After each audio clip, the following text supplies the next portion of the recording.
You are listening to the Hiking Radio Network, where we talk the walk with shows by hikers about hikers for everybody.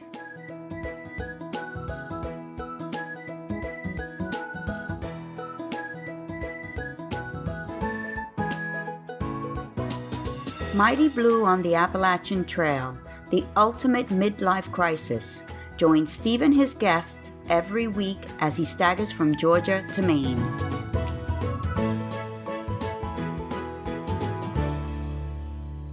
Hi, and thanks very much for turning up again for episode number 90 of Mighty Blue on the Appalachian Trail, the ultimate midlife crisis. Sponsored by Troutopia Adventure Foods. The reason I gave the full name of the show today is because today's guest, Kayla McCarthy, or Popeye, does not fall into the midlife crisis category. Kayla is a young woman who I met on the trail in 2014, along with her lovely mum, Molly. The two of them were quite a team and impressed me so much with their determination and teamwork that I recalled them in the context of the type of independent woman I was lucky enough to meet on the trail. Kayla's story even has a little bit of male chauvinism thrown in, so that's always good. Kayla will be along shortly. In If I Hit It Again, David Digger DiGrigorio joins us again. Digger was also a member of the class of 2014 and almost unbelievably doesn't appear to have stopped walking since. He tells us one or two things he might change if, indeed when, he does it again, and he also touches upon an extraordinary hike that he took on last year with his 10-year-old daughter, the indefatigable Rosie. What an adventure they had. Digger will be on the show again with Rosie to talk about that journey sometime in the future. We also have chapter 2 of The Year We Seize the Day, when I will be reading the part written by the bloke in the story, Colin Bowles. After my niece Laura's great reading last week, I've got quite an act to follow. Before we get to all of that though, it's dinner time. Do you remember those cold, wet evenings on the trail, when you pitched up at a shelter and there was nothing you would have rather had than a beautiful, hot, home-cooked meal? Well, apart from actually going home, you could try out one of the delicious meals from Troutopia. Why not dig into their spectacular jambalaya with its authentic Creole flavour? Or how about their beef stew, which is loaded with beef, potatoes, carrots, mushrooms, corn, green beans and green bell pepper in a fantastic beef gravy. Go on, try them. Trust me, you'll love them. Troutopia, the best of home cooking away from home. So now, with our bellies full and satisfied, let's hear from Kayla, or Popeye. Okay, I'd like to introduce you to Kayla McCarthy with the fantastic name of Popeye. Hi, Kayla, how are you? Hi, I'm good, Steve. How are you? Pretty good. And I've got to ask you straight away, actually, why are you Popeye? Well, the name, I did not receive that name on the AT. My parents and I kind of decided on it before we started. So when I was growing up, we lived in Europe for a few years, and we spent 3 of those years in Germany and did quite a bit of hiking, just like day hikes over there. And I liked it. Not quite as much as my parents, but I was pretty happy to go along with them. And there was a military base that was, I think, maybe like 45 minutes away that had an American movie theater and like American fast food. And we would go there like occasionally for a special treat. And one day I wanted Popeye's chicken, mashed potatoes, biscuits, the works. I wanted it so bad. And my parents did not feel like going to the base that day. And so they thought, to deter me from getting my Popeyes, they were like, all right, if you do this, I think it was maybe like 18 or 19 mile hike with us, we'll take you to get your Popeyes. And I was like, all right, game on, let's go.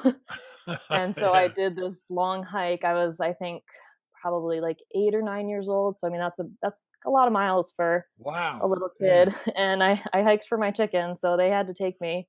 So we decided that was an appropriate name because on the AT, you're hiking from town to town and you're thinking about the burger that you're going to eat when you get there, or the pizza, whatever you've got your heart set on. So you have your chicken. Yeah. So very, very well deserved. And I'll come back to your mother's name in a minute, which was also a great name, by the way. Now, I can't actually recall when we met, but I know it's probably in New Hampshire or Maine or something like that. And we were both the class of 2014. Yeah. from 4 years distance from the hike, how, looking back on it, how does the hike look to you now? What do you think about when you think about the hike now? Um, I mean, in a lot of ways, it kind of feels like an alternate universe in a way because Yeah. before the hike, you're in this daily routine, and then it's like one day you drive to the trail and you're like in this whole other world for six Mm. months, and then you leave the trail and you're in this, totally different world for the rest of it. Yeah. But um, looking back on it, like it's really easy to kind of only remember the really good bits. And I Yeah. know that because I kept a journal, I wrote every single day, and I tried to be honest with both our struggles and cool things that we saw. Just I tried to just write as much as I could, and so it can be really easy to kind of look back on it, and it's all like rainbows and butterflies. But I know that there was some really tough bits of it too. But I do look back on it with very, very fond memories. So. So what were the tough bits for you? How did you, did you find the weather? Did you find the heat? I mean, 'cause I know certainly in the summer we went, it was really hot, wasn't it? Yeah, I remember particularly in Maryland and Pennsylvania, it was Yeah. really hot, and there was, I think, like pretty much the only kind of bad day I would say I had on trail was I want to say it was in Maryland. It was really, really hot and humid, and I already struggle in the hot weather, and I Yeah. had poison ivy all over my legs. My Oh, God. backpack was like I was wearing like hiking in a tank top at the time, and my backpack was like rubbing on my back and kind of like cutting it open. So I was Wow. just like all kinds of a mess. And um, that day, my mom and I actually sat down on the trail and we were debating flipping up to Maine so that we could get some cooler weather. But like we Wow. really wanted to keep going north. We really liked the people that we were hiking around, and so we decided to just tough it out and keep going. But I mean, that day was enough of a struggle that we were considering other options other than to just keep slogging through. But we were glad that we kept going. It was the right decision, but that was a struggle for sure. And if you did it again, would you still go northbound? Because Oh is yeah. it was it the finish that did it for you, or was it the whole process of just going from north to south in the country? Because I think they're really pushing flip flops these days. The ATC are really saying you should try to do flip flops to ease the congestion on on the trail. Would you ever consider that? Yeah, I guess now that I've done the trail, if I was gonna do it again, I think for like my first hike, it was really cool to just start in Georgia and just Yeah, hike a straight path all the way to Maine and finish on this huge, awesome mountain. yeah, But yeah, maybe now that like I've done that, if I was gonna do it again, maybe I would consider doing something yeah, different just because I know it's better for like the health of the trail to not yeah. have everybody starting in one spot in kind of a bubble and heading north. But for the first through hike, it was just really cool to start in one spot and just head By the way, north. you must have got a different path than me, because I never found it to be a straight path. And True. it was all over the place, wasn't it? Now I know We that would you always get started. a little bit. Oh, sorry. Go ahead. That's what I was saying. I know you started with your father and your Yeah. mother, and Mhm. your mother were chatting. So, firstly, when did the idea of a family through hike get suggested? Well, my parents had been wanting to do it for a long time. Right. My mom will talk about how when we lived in Germany, she would be hiking on these trails and there would be a sign that would say, this many miles and you'll hit this other country. And she was like, wow, like I could just walk on this trail and go to a whole other country. Like that's Oh, amazing. cool. And so Yeah. they discovered the AT through Bill Bryson's book, A Right. Walk in the Woods. And I mean, at the time they had a 10-year-old and a 12-year-old, so it wasn't really a super realistic idea. But my dad retired right after I graduated from high school, so they kind of set 2014 in their mind because I graduated from college in 2013. So they were like, and I was the youngest kid, so they were like, all right, both of our kids will be out Right. of school, they'll be settled in their careers, it'll be a good time for us to take off. And I spent 6 months in my chosen career and decided that it was not what I wanted for the rest of my life. Right. And so they were the ones that brought up the idea that I could go with him if I wanted to. And I mulled it over for probably a few months, I would say, Right. because I had one day or one night, I guess, of backpacking experience in my life, and I really hated it. So I was Yes. like, is that really something that I want to do for 6 months? So I read a lot of books and watched some DVDs, and I just wanted to learn a lot about it so I knew what I was going to be getting myself into. And the more I thought about it, the more I knew that if I decided not to go, that I was going to be so jealous seeing them out there, and I Yes. was going to be kicking myself in the butt that I wasn't out there with them. So once I kind of realized that, I was like, there's no choice. Like I have to do this. So So you decided to go. So you'd quit your job to go, or had you already quit your job? so I quit my job at the end of November in 2013, and Right. then I moved back home with them for about 6 months. And Right. so in that time, like we did a ton of cooking, and we like dehydrated Sure. a lot of our Sure. own meals and stuff. And so that was like practically a full-time job trying to prepare food for 3 people. Yes. Um, so yeah, we spent a lot of time doing that, and then took off towards the end of March for the hike. So, and you say your father had retired. Did your mother not work at the time? So literally the window was open for all of you to do it then. Yeah, yep, exactly. Okay. And you said that they were hiking before in Germany. So they were an outdoors family, but you were less so. Is that right? Yeah, I mean, I always liked the outdoors. I started riding horses when I was 10, and that's kind of an outdoor type sport. Yes. Um, but I wasn't, they were totally kind of absorbed by this idea of the Appalachian Trail, and it took me a long time to get on board with it. And even like I knew that they had this like big adventure planned, and I'm kind of like ashamed to say now, like I really wasn't interested in it. I don't remember asking them questions about it. I knew that like in my bedroom at their house, they had like a tent stored under my bed, and sleeping pads, because they were kind of like gathering equipment over the years. But I was like not, I guess I was too absorbed in what was going on in my own life, but I Sure. was Sure. just not interested in it in the slightest. So So you weren't dragged kicking and screaming, were you? You went on no, it because you didn't want to regret it. So you bought into it, and did you buy into it enthusiastically in the end? I did, yeah. And my dad, he had kind of a funny way of, I guess, motivating us, you could say. He would tell us that, like, statistically speaking, my mom and I were not likely to be able to finish the trail, and Oh that dear. Oh dear. that lit a real good fire underneath us. We were like, "Oh, well, we're gonna show you." Yeah. So, That is funny. That is hilarious. yeah. So, considering what happened later. So you got away and you prepared for the whole thing. How did you prepare in terms of your gear? You said you read some books and so on. You Mhm. obviously had to buy new gear because you didn't have the overnight gear, I presume. Yeah, so I was very, very lucky. My parents, bought all of the gear that I needed, and they pretty much like, my mom had done a ton of research on the gear, and so we all had the same down jacket, same raincoat, same boots, same trail runner, so I kind of just got everything that they already had, just, in my size and whatever. So, Right. um Perfect.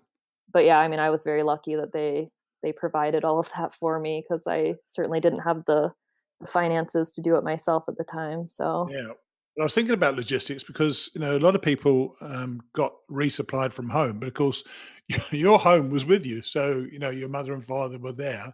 So did you get all the food sent to you, or the dried food sent to you, or did you do mail drops before you left?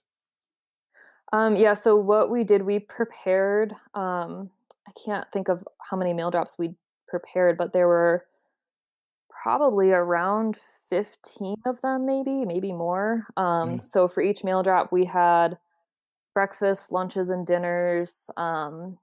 First aid stuff, toilet paper, just like anything that we thought we might be Sure. needing. And then we had some of my parents' friends who live nearby, they took care of one of our dogs for us while we were out there. Cool. They were kind enough to send us our mail drops when we needed Wow. them. So that was very, very convenient that we had that help from home. But we got the mail drops like all, ready to go. So they just kind of had to bring them to the post office for us and get the timing right and everything. So Yeah. that was very Yeah, helpful. that timing is really important, though, isn't it?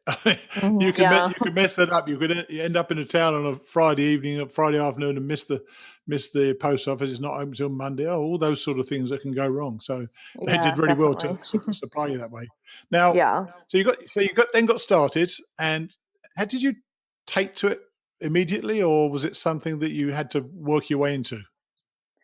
I'm kind of surprised like how immediately I did like it. Like even though it was tough and I Mm. really for a long, long time, I really struggled on the uphills, which as you know, there is a lot of uphill. So Um, yeah, and I had in the beginning, I had pretty bad knee pain. And until Massachusetts, I had horrible foot pain. And oh my even like gosh, through all of that, like I still just there was nowhere else I wanted to be. I had not a single thought that, oh, I wish I was home right now. Like I just even though it was really tough, like I really just loved it immediately. So I think I kind of wow. surprised myself in that way. And even the whole thing about sleeping in the woods, that did that, because that doesn't come nat I don't think that comes naturally. You have to learn your way into that as well, don't you?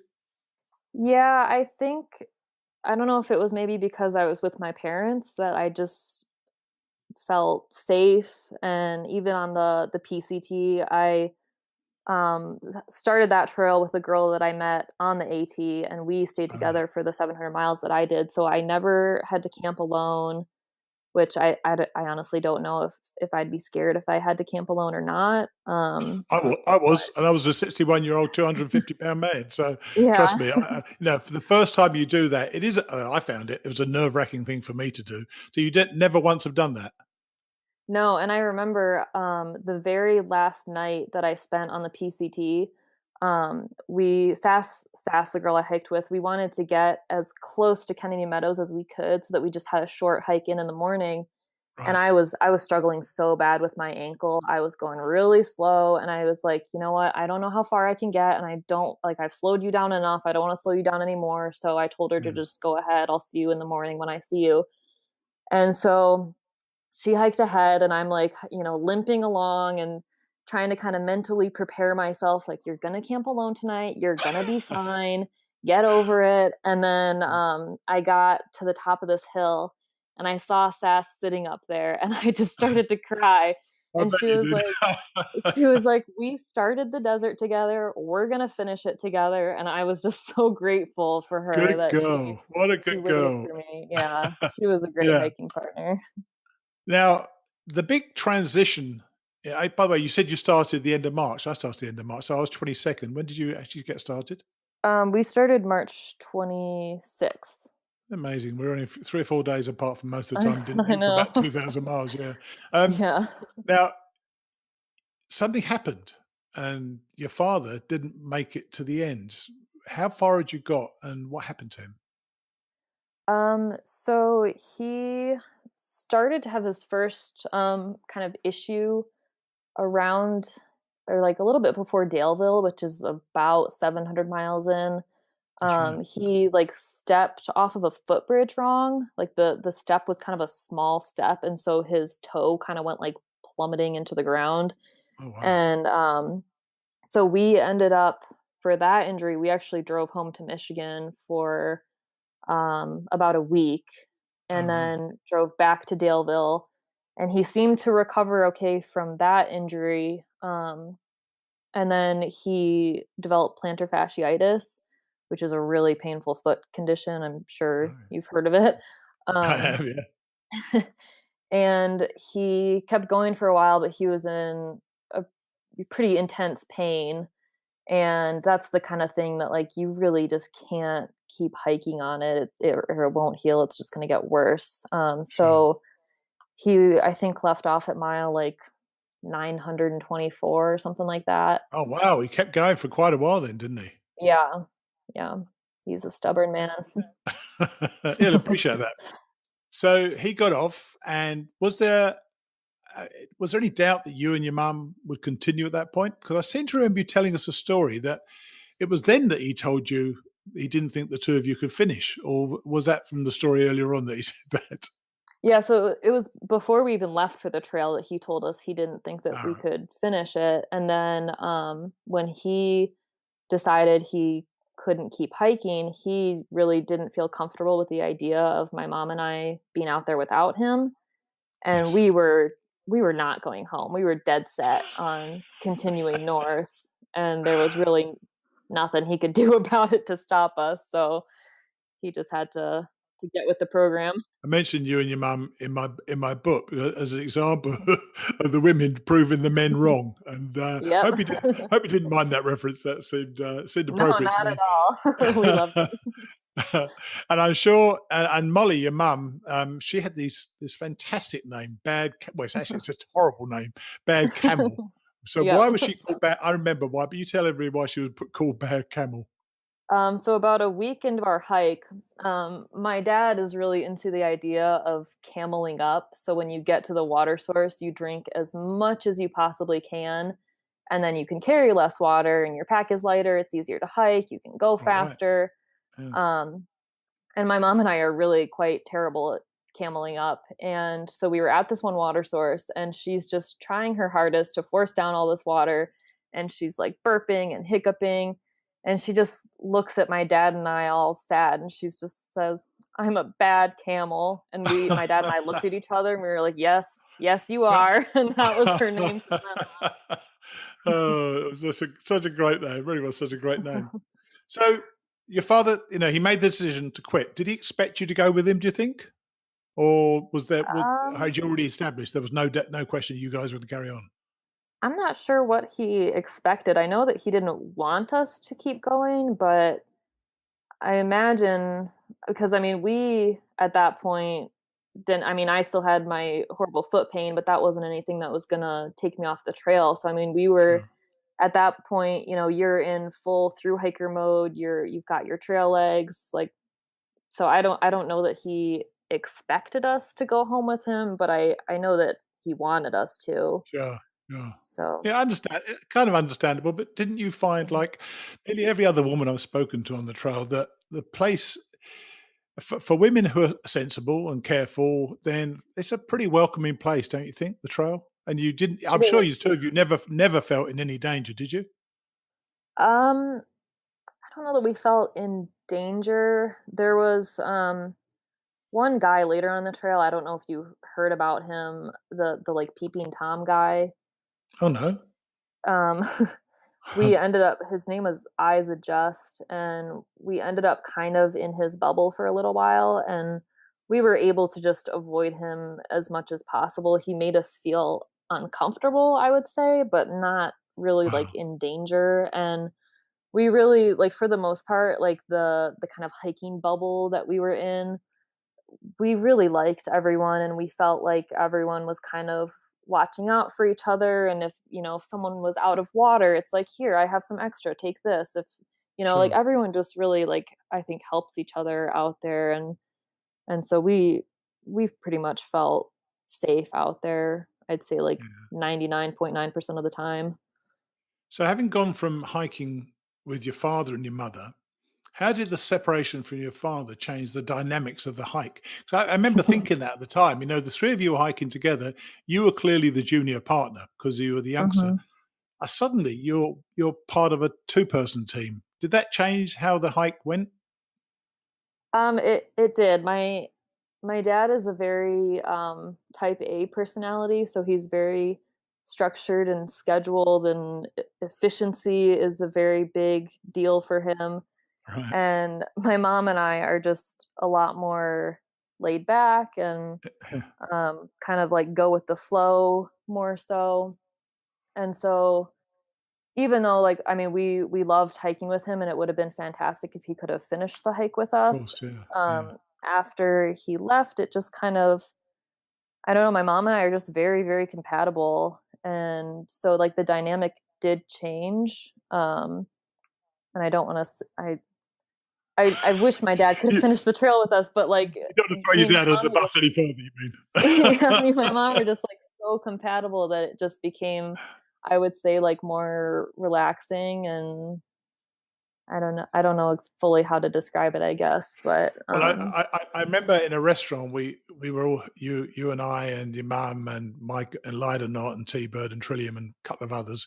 We're all sitting mhm, down having a meal in Monton, and yeah, just just before the 100 Mile Wilderness, you were giving your mother a really hard time, all in jest, obviously. yeah. Did the hike change your relationship with her? Did it expand it, or did it just continue from what it had been before?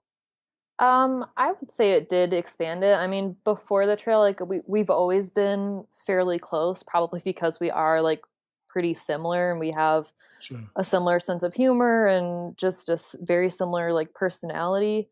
So like Yeah. we've always, for the most part, besides maybe being a typical teenage daughter, like we've gotten along really well. Yeah. But I mean, when you spend 6 months like Sure. 24/7 with someone, like Absolutely. I would say it did bring us even closer. But I mean, we were close to begin with, so. You had a terrific summit picture together. I saw your summit picture. I've seen it on Facebook and so on. And you wrote a really lovely thing. I can't remember the words, but you wrote something really lovely about her on Facebook. And I think that going up Katahdin alone, that adventure itself, going up Katahdin alone, is a fantastic thing to do with somebody you love. And I Mhm. suspect that was really great for her as well when she went up with you. Did your father come back and do Katahdin with you? I can't recall. He did, yes. He was our, photographer that day, Was it? and yeah, and we felt bad for him climbing Katahdin because that I would is think, a yeah. heck of a mountain, and, Yeah. my mom and I, we've been hiking for 6 months, and Yeah. the whites and the rest of Maine kind of, like, does prepare you for Katahdin, but my dad left Yeah. off in Virginia, so he hadn't really seen anything like that before, like, not even close. He didn't have his trail legs. His feet really, weren't even close to being 100% healed yet. And so we Sure. felt bad for him climbing up there, but he was a trooper and he made it to the top and he took some really fantastic pictures for us. So that was a really fun day. Yeah, and he gave you kudos for doing it, having said he didn't think you could do it, did he? Oh yeah. All right, Yes. good enough. Now, as you say, you did the PCT or tried to do the PCT in Mhm. 2015, and I know Yeah. the area of the PCT you mainly did was the desert, wasn't it? I guess. Yeah, it was, I mean, technically it was all considered desert, even though sometimes you're at like 10,000 feet in a pine forest, it's still considered like the desert section of the trail. Yeah. So was that triggered because of the AT? You enjoyed that so much you thought you'd just go through the Triple Crown or just the PCT? What were you planning to do at the time? At that point, I didn't have my sights set on the CDT, and I don't know if that'll be a trail that I'll be interested in the future or not. I just kind of I loved the AT so much, and there was a decent amount of talk from other hikers about doing the PCT that it just kind of piqued my interest enough that Yeah. I decided that that was something I should probably do too. And how was it? How did you find it? It was good. It's very different from the AT. In some ways it's easier, in some ways it's more difficult. But it was very, very challenging to accept the fact that even though I had just through hiked a year before, that Yeah. I essentially failed to through hike the very next year. So I think that's why I probably limped for 350 miles. So I was like, no way, like I just did this. How can I not do it again? Yeah, I feel the same because I tried to do the John Muir Trail in 2016 and Mhm. 2017 and Yeah. failed at both of them just after 3 days. It sticks in your craw, doesn't it? But when Mhm. I was back with Lyda Knott and T-Bird, if you remember them, who I was Yeah. hiking with before.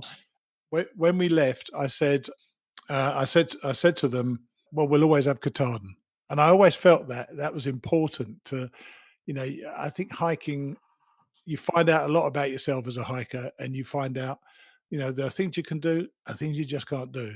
But as we Mhm. had Yeah. Katahdin under our belt, then that was a pretty good thing to say. We'll always have Katahdin, and Yeah. that's how I got over the disappointment of that hike. I think, and I think I should think you should look at it the same way because Yeah.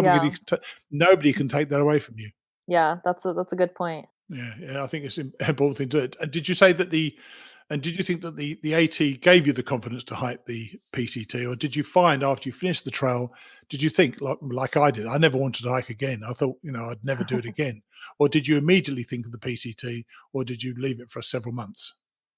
I'd say it was kind of on my mind when I was finishing the AT. Like I'll be honest, I don't know that I was ready for the AT to end. Like I was really excited to get to Katahdin because that's what you're Yeah, aiming for, but like I wasn't really ready to like give up that lifestyle because for me, like I was going home to a minimum wage type job, and I was starting my master's degree when I got home, so I didn't have sure. anything like terribly exciting, I'd say, to go home to.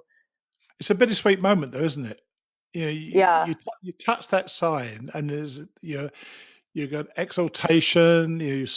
Speak to the people you love, and it's a fantastic thing. But it's such a down, isn't it? When you go back home, it's almost like, what's next? What can I do now? And I really found that difficult myself. Yeah, I think it's a little strange too because not very many things I'd say in life kind of end so abruptly, where it's like Yes, every single day for 6 months you're working towards this one goal just to get to Katahdin. And then all of a sudden you like touch the sign and you're like, wow, it's over. Like that's it. And then yeah, you drive home and you're just back in your old life, and it's almost like, "Wait, did that happen? Like, did I really just spend 6 months hiking every day?" Like, it's very weird. yeah. So when you look back at these that hike, do you look back at the pictures much, or is it just in your mind, or is it something that just stays with you that you can constantly revisit? I do look back on it quite a bit, both at the pictures and, like I mentioned earlier, I did keep a trail journal while we were out there, Mm. and I wrote every single day, and so especially kind of like this time of year, like the hiking season, like I like to look back on my journal and be like, "Oh, like 4 years Right. ago, like this is Yeah. what we were doing," and I can look back on Yes. every single day and see exactly where we were and who we met and look at the pictures, and so I do really like looking back on it. So what do you think it gave you, the trails, PCT as well, because you learned something from the PCT as well. What do you think it gave to you as a person? How did it contribute to your growth as a character? I would say it gave me a lot of confidence, especially because right before the PCT, like I had spent 4 years in college working towards this one major, and I thought that was going to Sure. be the career for the rest of my life. And then after 6 months, I decided it wasn't for me, and that felt, even though I kind of know now it's not a failure. At the time, it was like, wow, I worked for 4 years for this, and Oh gosh. it's like I felt like I failed.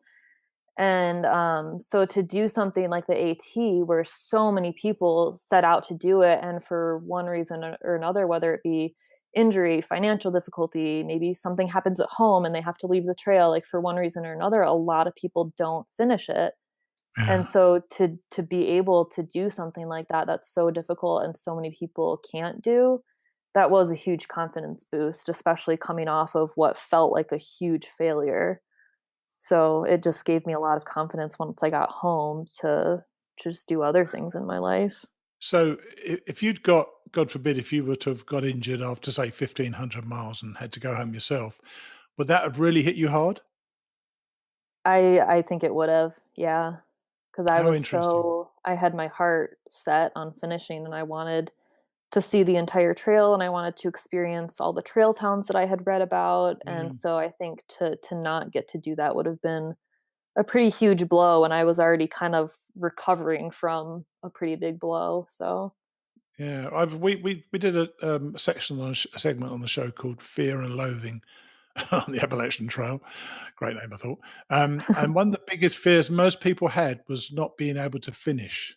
I can't remember actually fearing that because I don't think I actually expected to finish to start with. So, but then you get to a certain level, you get to 50 or 1,000 miles or whatever the number is for you. You suddenly think, I can do this. I'm pretty good, pretty darn good at this. yeah. And that then you get that feeling then, "Oh my god, please don't fall over, on Abel Bridge or something like that." Imagine Yeah. getting injured on the way up Katahdin. I mean, that just would be Oh, just would be a yeah. nightmare. Yeah, well, I remember climbing Mount Washington. I fell and I kind of like landed on my ankle a little bit Oh, awkwardly. And it was the kind of fall where you just sit there for a minute and you're like, oh my gosh, like, am I okay? Can I still yeah, walk? And yeah. yeah, I mean, it is scary to be like so close. It's like almost, you can almost touch it. And then to think that like just one bad step could Yes, send you yes. home. Yeah. Well, we were lucky, Kayla. You and I and your mum were lucky because Hmm. lots of people hiked better than us, but we just got lucky. We didn't get injured badly enough. So, Yeah. I think that's a fantastic, fantastic achievement to have done it anyway. So one last Hmm. thing, what are you doing? What are you actually doing now? Not right this moment, but what are you actually doing with your life now? So I got a master's degree in accounting, which I just finished in December. What? And thank you. And I am working my way through the CPA exam. So I Oh, good. have taken the whole thing and I'm just waiting for one more score. And as long as I pass that exam, I'm done with that. And Awesome. then I'm working full time for a CPA firm right now. So no intention to become a hobo for another 6 months in your life. No, I did text my mom a couple of weeks ago, and because I actually I watched Dixie, her AT and PCT, like those documentaries that she made. All right. Yeah. Those Yeah. are fantastic, and it just like the hiker bug bit me real bad. And so I Yeah. texted my mom and I was like, I think in 3 or 4 years you should do the PCT with me. And she was like, oh, okay. Oh, So nice. we'll There you see. go. Yeah. Well, my plans are currently to hike the AT again next year. I can't imagine I just can't cope with the altitude of the PCT or the CDT, but I can certainly cope with the altitude of the AT. So that's my plan to start again. My 5-year anniversary at the age of 66 is to try to hike the AT again. Well, that's exciting. It'll be like, even though it's the same trail, like every year it's so different, and I'm so sure it yeah, is. I that's quite gonna be really agree. fun. I quite agree. Well, look, Yeah. it's lovely to catch up with you. Thanks so much for taking the time out on a Sunday to chat with me. And say hi to your mum for me and wish her well. I And will. say hi to your dad and apologise for throwing him under the bus. All right. I will. All right then. Cheers then. Bye. Bye.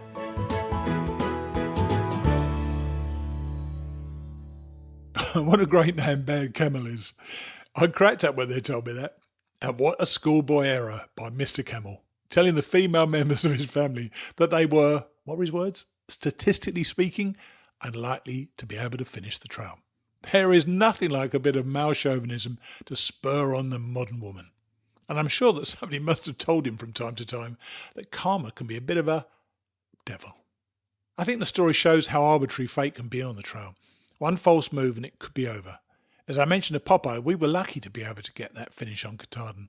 Far better hikers than us have missed out because of that one bad move that they made. And while I didn't mention it in the interview, becoming a CPA is almost diametrically opposite to being a hobo in the woods. But I thought that Kayla's calm maturity served her well in 2014 and will likely stand her in good stead in her chosen career. Good luck to her. A couple of reviews this week that caught my eye. Giddy Up 113, I'm guessing they like horses, says that they are not a hiker but thoroughly enjoy listening every week. Giddy Up then goes on to use one of my favourite expressions. Keep on keeping on. I will indeed. Giddy Up 113. 80 Hiker 95, there's a clue there, tells me that he hiked the trail 20 years ago and says that he has listened to plenty of podcasts over the years but says this is simply superlative. He goes on to say, you bring back wonderful memories. Thanks, man. I appreciate it. This is terrible. Captain Adolny, I think, tells me about the number of back surgeries he's had over the years. And having had an earlier dream to do the AT, he says, listening to you and your guests gives me hope, especially when I hear the hikers who are least likely to conquer the AT. Yep, some of these stories are improbable, but true. Hope we keep on inspiring you, Captain Adolny. Or Captain Dolny. And Bucksgarden from Switzerland says, love the show. I love that you do, Bucksgarden. Moving on to If I hit it again. and Digger. As with many of these hiking relationships, I didn't hike with him for more than a day or two, but I really felt attuned to him. He also gave me some of the best advice I received on the trail. So here's my friend, David Digger DiGrigorio. Okay, we're back on with another previous guest, David DiGrigorio, or Digger. Hi, Digger. How are you? I'm good. How are you, Steve? I'm very well, thank you. And lovely to talk to you because I know you've been on some adventures, and I want to talk about those again in a minute. But this part of the show is about if you were to consider doing the AT again, are there changes you would make in retrospect, having done the hike now, that you wouldn't, you didn't do when you first went and did it? Sure, there are some changes I would make. First of all, I am considering doing it again. Yeah. I would love to do it again. It's definitely my goal to do it again. I'd do it every year if I could. But what would I do differently? I think for 100% sure I would start much later. Oh, really? In fact, I firmly believe that the later you start, the more likely you are to succeed and reach the finish. I think sometimes the failure is on all American trails, all American long distance trails. A lot of it has to do with people being too anxious and jumping the gun and starting too early. So certainly the weather was certainly brutal early this year, wasn't it, for the group in 2018? Sure, and that makes it causes people to quit, because it's just miserable out there. So I would probably start in May, but certainly mid-April. How long did it take you to do it before? How long did it take you to do it before then? It took me 5 months. It took me 5 months to do it. But, I mean, I think with experience, you get better. You get better. Even if you're physically not what you used to be, you're a little bit smarter than you used to be, hopefully. And I think I would probably be a little bit quicker if I did it again. And I would probably not fight the weather as much. So I'd probably start mid-April or early May. I look at it like this. Grandma Gatewood was 67 years old when she did it, and she started in May. She started in early May.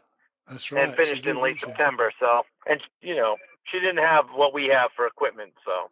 No, but you're the first person I know who said they would actually change their start date. That's an interesting one. So, what about your gear? Is there anything about your gear, or I know you've been hiking a lot since, so you've probably dialed in your gear now. Has that changed since you did the AT?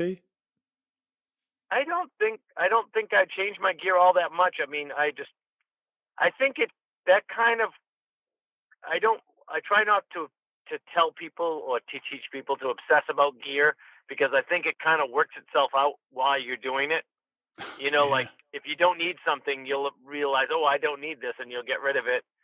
Yeah. But if there's something you really need, you'll kind of acquire it as needed. Gear-wise, I don't know. If I started later, like I said, I probably wouldn't carry a stove. Oh, really? Wow. Yeah, because when it's hot on the AT, no, I'm not cooking anything up. I think the only time I really would really cook anything up when I was out there was, in March, in April, when it was those cold nights through the Smokies, Yeah. I don't know. I probably wouldn't cook. Would you just go cold food all the time then? Sure. Unless you're in town, of course. So what would you have for dinner, for example, with cold food? Well, I generally don't cook now on trails, but for dinner, I usually, I don't know. Sometimes I'll buy a pizza in town and then wrap it up and then have it for the next, meals in town, outside of town. Yeah. So a pizza will last me like a couple days of meals, so something like that. I'll buy a sub at Subway and then carry that on the trail. Yeah, I know, and I saw a lot of people do that as well. And would you not take cookware because of the weight, or because it's just so much easier to eat cold food? It's not the physical weight. It's more like it's something else I got to keep track of, and I got to pull out of my pack and put back in my pack. And I enjoy walking. Yes. So I enjoy that. So I would say it's more the kind of mental weight of just extra stuff. Right. Does that make sense? It does. Well, it makes sense, and I've actually considered it before. My wife sent me stuff regularly, so I knew I had to get to certain post offices, and they didn't necessarily fit in with my schedule all the time. So I could have done without that in many ways. Although I loved getting packages from home because she always sent me way too much food. I used to have to give it away all the time when I got to the post office. But yeah, I have thought that if I were to do it again, I would probably try going cold as well. At the end of the day, if you want something hot, you can always buy a stove, or of course you go into town and have a hot meal anyway, don't you? Right. Yeah. And if I ever do it again, one other thing would be maybe I'd go southbound. Oh, really? Yeah, I mean, I know finishing on Katahdin is an amazing thing, and finishing on Springer is not always the greatest mental image, but it would be kind of cool to be able to like get through the whites and then go, oh, it's just cruise control from here, you know? So did you have a? As I say, I know you've done a heck of a lot of hiking even since the AT. So do you have a far different mindset now? And if you do, would you take that? You'd obviously take that new mindset onto the trail. So what other part of your mental approach would be different? Because you've accumulated this over a period of time. This didn't come on the AT, did it? I think what would be different this time is I think I didn't get this till the late on the AT, is the ability or the desire to spend my entire day on the trail walking. So I would probably do a lot more like walking into the night, you know, long. I enjoy long 14, 15, 16-hour days. Wow. I enjoy that. Even if I'm going slow, I do enjoy that. So I would try to absorb that because the trail is different at different times of the day. Yeah, sure. And yeah. And when I was on the AT, I mostly called it a wrap around 6 o'clock, sometimes 8 o'clock at night, but never, very rarely after that, because I was exhausted and I didn't have the fitness. I didn't have the fitness that I have now. Yeah. But you know what I mean? Like at 6 o'clock, I was gassed. I mean, I was just like, yeah, same here. Yeah. Honestly, when I went through the white, I was making very little progress, and by 6 o'clock, I still only went 12 or 14 miles, and I was like, I can't even go anymore. So yeah, but so you can now hike pretty much all day long, can you? I enjoy that part of it. Yeah, I can, and I do enjoy that. Yeah. I tell you, night hiking never, ever appealed to me. And if I did it again, I couldn't imagine night hiking. I found it tough enough to stay upright in the daylight. And as soon as the sun started going down, the shadows started lengthening. I was struggling to keep my feet. Although I love that. Now when you said the trail is different at different times of the day, it immediately brought to mind the incredible change in the light as the sun goes down. And that's one of the real beauties of the day, isn't it? And I did lose that sometimes because I was already in camp. Yeah, absolutely. Yeah, that's a good point. It's a less of a factor on the AT because you're kind of in the green tunnel. Yeah. But but it is still beautiful at night, and the animals come out at night, so that's nice as well. Yeah. Well, look, I'd like you to briefly share with us what you did this year, because I wanted you to come back with your daughter Rosie, who I believe was 10 years old when she did this. What you did last summer, or in fact into the winter as well. Tell us a little bit about that hike and where you actually went.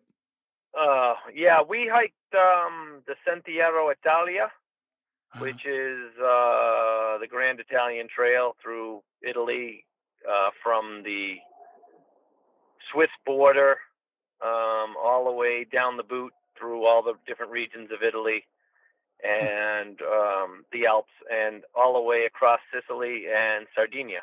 So it was a long journey. The whole trail is, I don't know, somewhere between 5,500 and 6,000 kilometers. And Rosie accompanied me that for all of the mainland Italy portion of the trail. Right. And How did she cope? It was a beautiful. How did she cope as a 10-year-old? How did she cope? She did very well physically. emotionally and mentally, as you know, through hiking can be challenging on the psychological aspect quite a bit, you know. So she had asked me a few years ago, you know, to do this trail.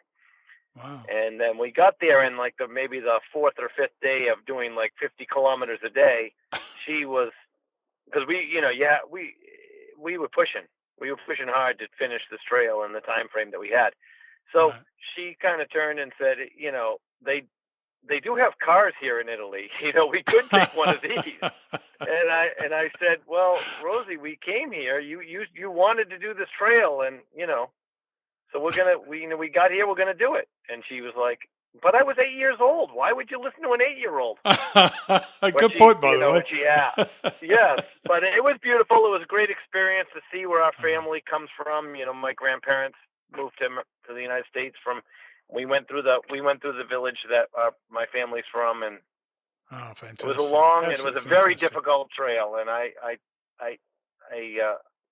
it's not been done by very many people. Only a handful of people have through hiked the trail, as far as I know. And well, I followed you a lot. Very difficult trail. I followed you on Facebook and Instagram and that, and some of your pictures were spectacular. And she always looked so calm and relaxed, Rosie. So I really would love to have the two of you on here just to talk about it, you know, when we've got a bit more time to just get a full feeling of it. I'd love to know what she thought of it as well.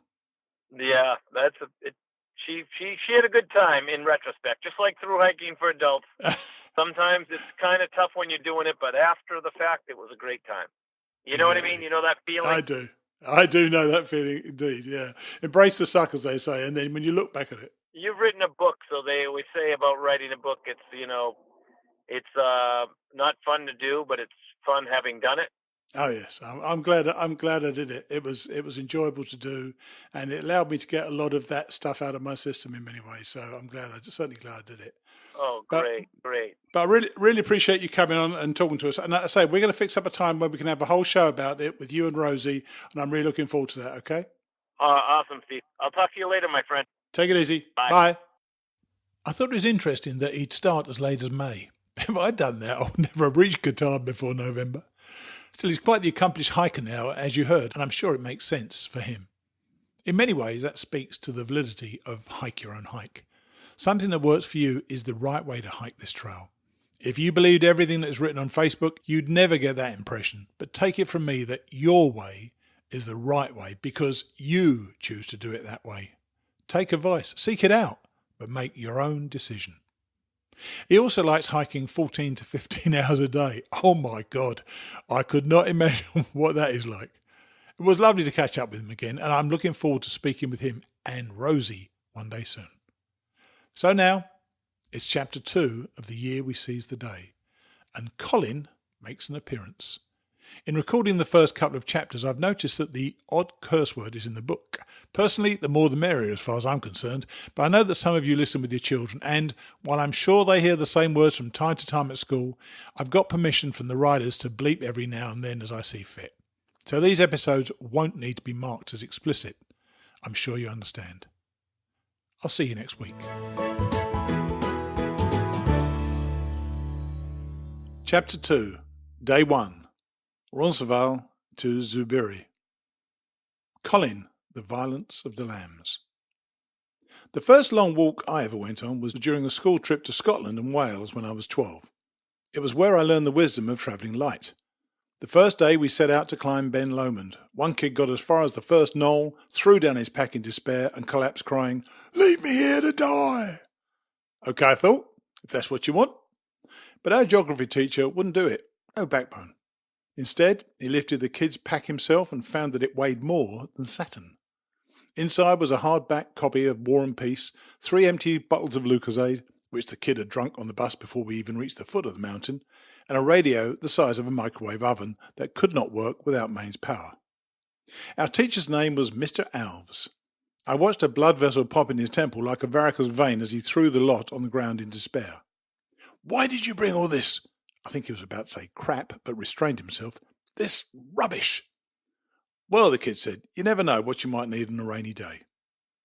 This is not the attitude to take on a hiking trip, because what you need, whether it rains or not, is as little as possible. All you need for a rainy day is a poncho that you can fold into a matchbox. I thought I had learned my lesson. We start our walk at 7:15 a.m, heading downhill through the woods. The air is chill and bright. There is an unspoken tension between Ellie and me. We have finally realised we might be a tad unprepared, and if we don't make it through the first week, the first day seems only an even money bet, we're going to look like a real pair of tossers. That morning, before we left, we stole surreptitious glances at the other hikers and their intimidating array of equipment. They have sleeping bags that weigh less than a neutron, collapsible walking sticks that look like ski poles, and water bottles made of new compounds discovered by NASA just the previous day. For food, they have hydrolyzed green madras curry with prawns and chapatis in a silver foil packet, so light it floats if they take it out of their backpacks.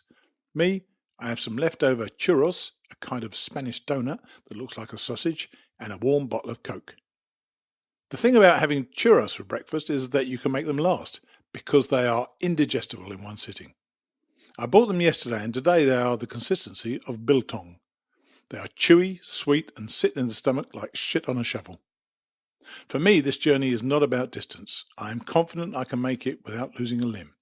It all seems so easy.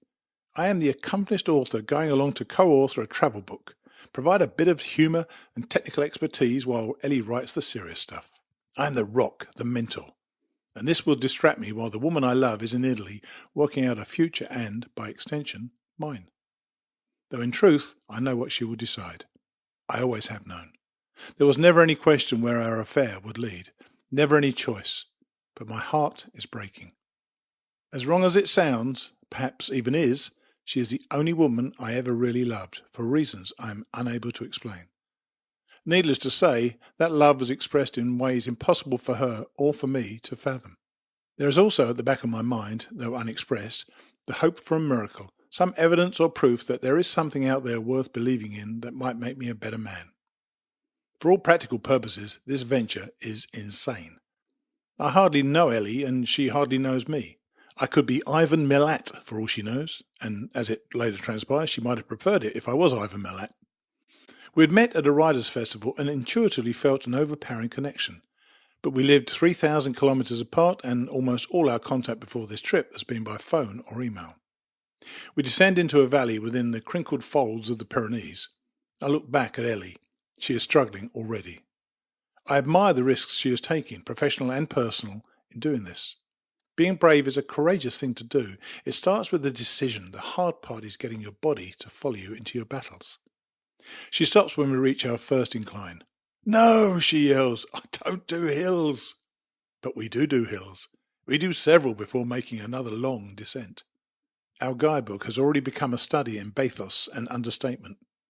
An undulating path is in reality a tortuous series of ascents and descents that has the thigh muscles creaking like a wet rope on a rusting freighter.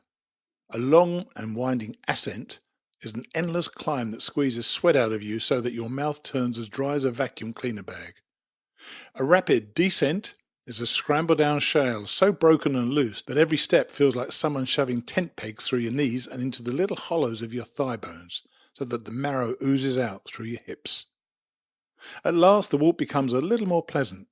We roll through woods trilling with birdsong and wide pastures with red-roofed chalets. There is the sound of cowbells. It's like being in Switzerland. There is the smell of pine and cow shit. Heidi is going to come skipping around that corner any minute, or maybe Julie Andrews. The hills are alive. We run into a shepherd and his large herd of black-faced sheep with tiny curved horns. Our choice is to move to the side of the laneway or run away. Bravely, we stop to face them. The horns are at a strategic height. One wrong move and one of these little buggers will be wearing my testicles as earrings. It's like the running of the bulls, only in miniature, the running of the lambs. Hemingway would have loved it. At a village called Burgett, we congratulate ourselves on walking 3 kilometres and stop for coffee. There is a television above the bar and we watch the running of the bulls live from Pamplona.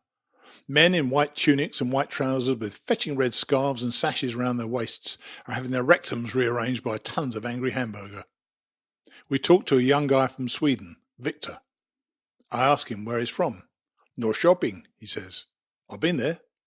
"Well, it's not the town. It's a little village about 10 miles away. You won't have heard of it. It's called Shablaka. This is like an alien meeting someone in a bar in Reykjavik and finding out that they too are from Alpha Centauri. I know it. I lived there for 2 months. He stares at me and shakes his head. No one ever goes to Shablaka. Many years ago, before I was even shaving, the first girl I ever loved came from Shablaka. It was a village with a population of 79, half of whom were goats. I lost my virginity to her. All I remember is it didn't take me long to do it.